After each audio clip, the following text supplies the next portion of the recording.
정년을 앞두고 후배 교사들이 좀 더 행복한 교직 생활에 도움이 될 수 있다면 무엇이라도 하고 싶어 책을 집필하다 유튜브를 제작하게 되었습니다. 전문 상담 교사가 된 지 18년째가 되면서 지난 시간을 되돌아보니 4천여 시간이 넘는 수많은 연수와 또 수천 명의 학생들을 상담하면서 느낀 점들을 선생님들과 함께 나누면서 선생님들이 좀 더 행복한 교직 생활을 했으면 하는 바람입니다. 오늘은 행복한 교직 생활을 위한 자기 관리 첫 번째 시간입니다.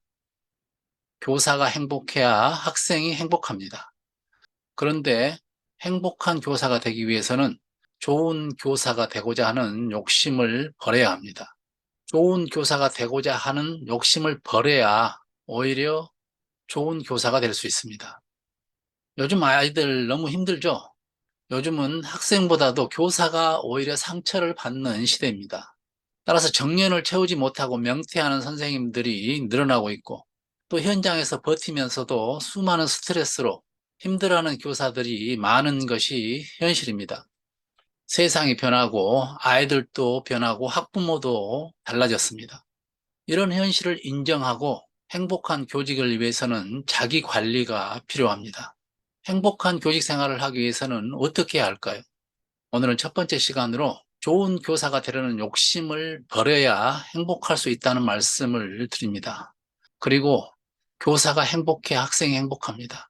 교사가 행복하지 못하다는 이야기는 교사를 불행하게 하는 것이 학생이라는 이야기입니다. 자기를 불행하게 하는 학생들에게 좋은 교사가 되기는 사실 어렵습니다. 교사의 모든 언행이 학생들에게 그대로 전달되고 학생은 그런 교사에게 반항하고 이런 악순환이 계속될 수밖에 없습니다. 사실 모든 교사가 바라는 것이 좋은 교사가 되는 것입니다. 그러나 좋은 교사가 되려면 좋은 교사가 되려는 욕심을 버려야 합니다. 좋은 교사가 되는 것은 누구나 원하는 것이고 또 꼭 필요한 것입니다. 그러나 거기에 욕심이 들어가면 좋은 교사도 되지 못하고 교사도 불행해지고 학생도 불행해집니다. 욕심이 무엇입니까? 내 능력 이상의 것을 기대하는 것이 욕심입니다. 내 능력 한계 내에서 내 능력만큼만 교사의 역할을 하면은 나도 스트레스를 받지 않고 아이들도 좋은데 내 능력 이상의 것을 하려고 하면은 나도 스트레스를 받고 또 내가 원하는 만큼 아이들이 바뀌지 않기 때문에 이루어지지 않기 때문에 괴롭습니다. 내 욕심대로 이루어지지 않고 아이가 그렇게 변하지 않으면은 속이 상하고 화가 납니다. 기대만큼 변하지 않는 아이가 미워집니다. 아이에게 화가 나는 것은 내 욕심이 들어가 있다는 증거입니다. 내가 아이를 위한다고 하면서 아이의 삶이고 아이의 인생인데 왜 내가 화가 납니까? 아이를 위한다는 명분으로 우리가 여러 가지 일을 하지만은 결국은 내 욕심이 들어갔기 때문에 내가 화가 나는 것입니다. 내가 정한 길, 나의 가치관, 내가 생각하는 변화만이 반드시 옳은 것도 좋은 것도 정답도 아닙니다. 아이는 아이의 인생이 있고 아이가 원하는 삶의 길이 있습니다. 그런데 내가 이 길이 옳다고 규정짓고 그것만이 정답인 양 아이에게 강요할 수는 없습니다. 아이는 자기의 인생을 살아갈 권리가 있습니다. 비록 그 길이 교사인 내가 생각하기에 좀 어리석게 보인다 할지라도 그 아이의 상황에서는 그 길이 최선일 수 있습니다. 그 모든 상황을 내가 이해하지 못하면서 내가 마음대로 아이의 인생을 바꿀 수는 없습니다. 우리는 단지 안내만 할 뿐이고 선택은 본인이 하게 하는 것입니다. 내가 그 아이에 대해 모든 것을 안다고 생각하는 것은 사실 교만입니다. 그 아이가 지금의 모습이 되기까지는 수십 년의 삶의 과정에서 이루어졌습니다. 나와는 가치관이 다르고 관점이 다릅니다. 그의 인생을 나의 가치관과 나의 관점으로 바꾸려고 하는 것은 잘못입니다.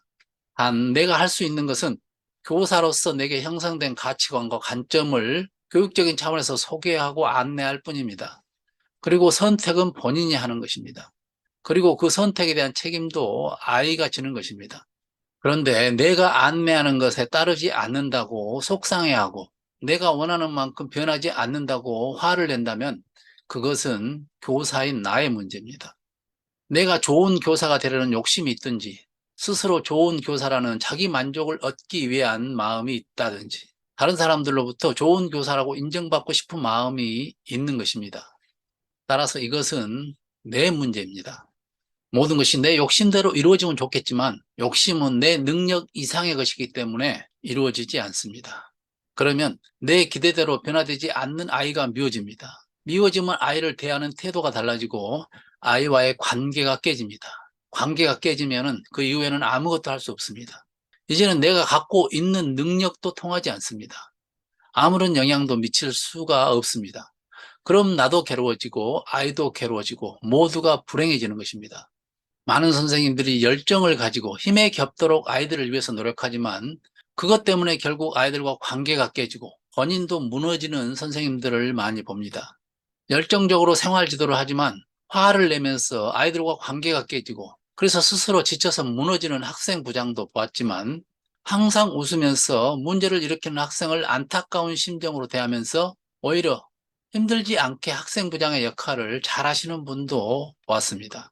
담임으로서 맡은 반의 모든 학생을 함께 가겠다고 다짐하고 최선을 다했습니다. 문제를 일으키는 학생을 보호하고 감싸주면서 최선의 노력을 했지만은 계속 사고를 치자 훈육하는 과정에서 약간의 욕설이 들어갔습니다. 그러자 이 학생은 담임선생님을 언어폭력, 아동학대, 학교폭력으로 신고하겠다고 사과를 요구하고 협박했습니다. 순간 담임은 너무 속이 상하고 화가 났습니다. 지금까지 사고 칠 때마다 덮어주고 많은 노력으로 아이를 보호해줬는데 자신을 위해서 훈육하는 과정에서 몇 마디 하는 욕을 가지고 이렇게 담임에게 나온다는 것을 생각하니까 절망과 분노가 함께 일어났습니다. 그래, 너 마음대로 해라. 난 더 이상 너에게 해줄 것이 없다. 너는 이제 내가 포기한다. 이렇게 상담실로 보냈고 아이는 담임과 함께 학교 생활을 하기 힘들다면서 전학을 보내달라고 호소한 그런 단계까지 가면서 아이와의 관계가 단절되는 것을 보면서 몹시 안타깝기도 했습니다. 좋은 교사가 되고자 하는 욕심을 가진 담임의 열정이 아이와의 관계를 힘들게 만들었습니다. 모든 아이를 다 변화시켜서 함께 가겠다는 것은 사실 욕심입니다. 모든 아이들이 선생님의 열정과 사명감을 다 이해해주고 따라주지 못합니다. 그냥 인정하고 자신이 할 수 있는 만큼만 했더라면은 이 아이와 이렇게까지 관계가 허물어지지는 않았을 것입니다. 물론 그렇다고 방치하라는 얘기는 아닙니다. 아이의 문제를 아이의 편에서 안타까운 마음으로 대하며 대화를 하되 화를 내지 말고 내가 할 수 있는 선에서 끝내야 합니다. 1년 담임을 맡은 동안만이라도 이런 아이들과 화를 내지 않고 함께 동행하는 법을 알아야 합니다. 관계만 깨지지 않는다면 오히려 좋은 교사로 남게 되고 변화될 확률이 훨씬 더 높아집니다. 아이가 내 기대만큼 변하지 않으면 화를 내지 말고 솔직해져야 합니다. 화가 난다면 아이 때문이 아니라 내 문제이기 때문입니다. 이럴 때는 차라리 아이에게 부탁하는 것이 좋습니다. 내가 좋은 교사가 되고 싶고 담임의 역할을 잘 수행하고 싶고 또 수업도 잘 진행하고 싶은데 너가 문제를 일으키고 수업 시간에도 다른 아이들과 떠들고 왔다 갔다 하고 내가 집중할 수가 없어서 아이들을 잘 가르칠 수가 없어서 담임으로서 내가 많이 힘들고 때로는 화가 난다. 때로는 교사를 그만두고 싶은 마음까지 들고 좋은 교사가 되고 싶은 나의 꿈이 멀어지는 것 같아서 나 자신에게 화가 나는데 좀 도와줄 수 있니? 어떻게 했으면 좋겠니? 너의 생각을 좀 얘기해 주라. 너의 생각을 듣고 싶구나. 이렇게 물어봐야 합니다. 아이에게 부탁을 해야 합니다. 아이가 교사를 위해서 기여할 수 있는 기회를 주어야 합니다. 우리가 잘 아는 대화법에서 아이 메시지를 사용할 것인지 잘 경청할 것인지 이것을 판단하기 위해서는 문제가 내게 있는지 아이에게 있는지 문제의 소유를 분별해야 합니다. 내가 좋은 교사가 되고 싶은데 아이가 문제를 일으키고 수업을 방해하고 반 분위기를 흐트러뜨린다면 그것은 아이의 문제라기보다는 교사의 문제입니다. 아이는 자기가 좋아서 하는 행동이기 때문에 문제라고 생각하지 않지만 교사는 불편합니다.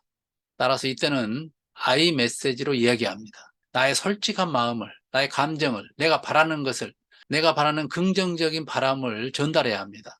아이가 담임을 이해해 주지 않아서 담임이 힘든 것이 아니라 그런 아이를 내가 이해하지 못할 때 내가 힘든 것입니다. 물론 화가 난 상황에서 쉽지 않습니다. 나의 관점을 바꾸는 것도 쉽지 않고 언어 습관을 바꾸는 것도 쉽지 않습니다. 나의 습관이나 관점이 하루아침에 형성된 것이 아니기 때문에 나도 바꾸기 어렵습니다. 그러나 나의 관점을 바꾸지 못한다 할지라도 다른 사람의 관점은 나와 다를 수 있다는 것, 그것만 이해해도 다툼과 화는 확연하게 줄어듭니다. 따라서 나와 다른 그 아이만의 관점을 이해하고 존중하는 마음을 먼저 가질 때 비난보다는 있는 그대로 아이를 수용하게 됩니다. 이를 위해서 늘 자신의 감정을 살피고 나의 관점이 다를 수 있다는 것을 생각하고 비폭력 대화가 몸에 배어 있어야 합니다. 습관적으로 나올 수 있도록 연습이 필요합니다. 늘 자신의 상태를 알아차리기 위해서 이런 어떤 상황이 벌어질 때마다 알아차리는 훈련을 하게 되면은 내 숨소리만 들어도 내 맥박이 빨리 뛰는 것만 알아차려도 내가 다음에 어떻게 나올지 알게 되기 때문에 그때마다 내려놓을 수가 있습니다. 교사가 행복해야 학생이 행복합니다. 나의 행복은 아이들에게서 오는 것이 아니라 내 마음에서부터 나옵니다. 관점의 전환, 긍정적인 사고, 이런 훈련을 통해서 행복한 교직을 위한 자기 관리가 필요합니다. 그래서 이런 내용을 가지고 계속해서 나누어서 살펴보도록 하겠습니다. 다음 시간에 또 뵙겠습니다.